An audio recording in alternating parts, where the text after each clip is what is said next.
Dito tayo ngayon guys sa section ng mga whites natin. Yan. Ano to guys? White Kelso cross sa Tornado.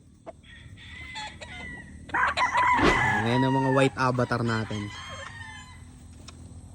Yan, puro puti yan guys hanggang dulo. Yan, gaganda ng mga tindig.